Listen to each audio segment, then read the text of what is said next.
और मेरे सूझबूझ के नागरिकों, मेरी महिला सखी, सबसे पहले तो मैं आज जो बहुत ही महत्वपूर्ण राजनीतिक चर्चा के लिए इस इलाके की पंचायत बुलाई है, आयोजकों को इसके लिए बधाई देता हूँ कि राजनीतिक चेतना, राजनीतिक जागरूकता पैदा करने के लिए प्रयास किया है। एक जमाने पर जब देश की आजादी का आंदोलन चल रहा था तो पंडित देवीराम शर्मा इस इलाके में ये राजनीतिक जागरूकता पैदा करने के लिए 1920 में दिवाली में बहुत बड़ी पंचायत 2 बार हुई। तो ये राजनीतिक चर्चा करने के लिए आप बैठाई है, पहले तो इसके लिए साधुवाद के पात्र हैं आप।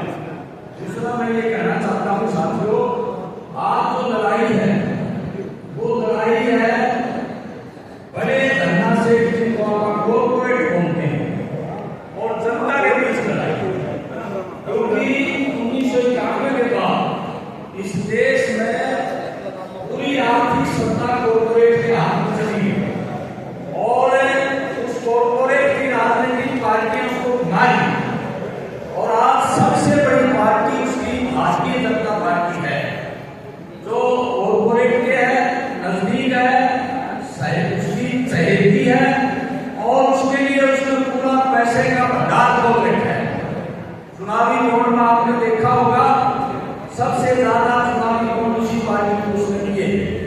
उसके पास मीडिया है, उसके पास अखबार का मीडिया है, इलेक्ट्रॉनिक मीडिया है और चुनाव आयोग ने उसका अपना ही बना दिया है।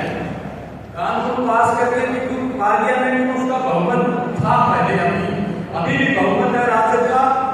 उससे पहले बहुमत के आधार पर चुनाव आयोग को अपॉइंट करने की ताकत उसने अपने हाथ में ले ली। और जितनी भी संस्थाएं हैं हमारी, वो संस्थाएं तो लोगों की हैं, चाहे वो सीबीआई है, आपका चुनाव आयोग है, ईडी है, इनकम टैक्स है, ये तमाम संस्थाओं का दुरुपयोग करके कोई चुनाव तो लोकसभा का 18वीं लोकसभा का चुनाव आया था, वो हमारे सामने आए थे। ये जो चुनाव था ये गैर बराबरी का था। विपक्ष के नेताओं को ईडी लगा करके गिरफ्तार कर लिया और चुनाव आयोग पूरी तरह से सरकार के साथ था। विपक्षी पार्टियों के